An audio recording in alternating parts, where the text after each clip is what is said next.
घने और सुंदर जंगल में सुल्तान नाम का एक शेर रहता था।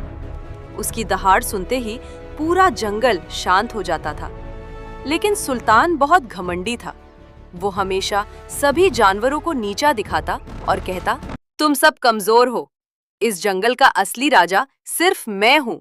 एक दिन सभी जानवर तालाब के पास पानी पी रहे थे। तभी एक नन्ही सी चिड़िया मिली उड़कर वहां आई। उसने प्यार से कहा, राजा वही होता है जो सबकी रक्षा करे, ना कि सबको डराए। पूरा जंगल चुप हो गया। शेर जोर से हंसने लगा, तुम एक छोटी सी चिड़िया मुझे सिखाओगी? उसने गुस्से में अपना बड़ा पंजा जमीन पर मारा। डर के मारे सभी जानवर भाग गए। मिली की आंखें भर आईं, लेकिन उसने कुछ नहीं कहा। वो चुपचाप उड़ गई। उस रात जंगल में कुछ शिकारी आए। उन्होंने शेर को पकड़ने के लिए एक मजबूत जाल बिछा दिया। सुबह सुल्तान शिकार ढूंढते हुए वहीं पहुंच गया। अचानक धड़ाम!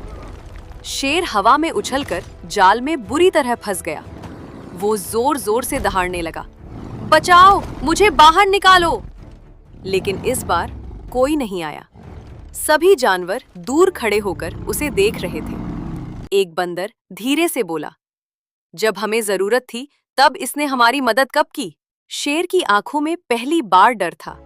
उसने पूरी ताकत लगा दी, लेकिन जाल और कसता गया। उसकी दहाड़ धीरे धीरे कमजोर पड़ने लगी। तभी आसमान से एक छोटा सा साया नीचे आया। वो मिली थी। शेर ने शर्मिंदगी से नजर झुका ली।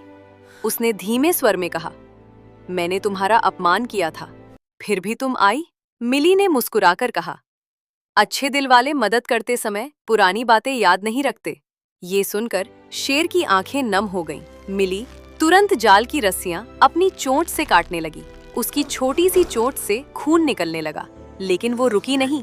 ये देखकर बाकी जानवर भी आगे आ गए। बंदर ने रस्सी खींची, खरगोश ने जाल कुतरना शुरू किया, हाथी ने पेड़ गिरा दिया और कुछ ही देर बाद जाल टूट गया। शेर आजाद हो गया। सुल्तान धीरे धीरे मिली के पास गया।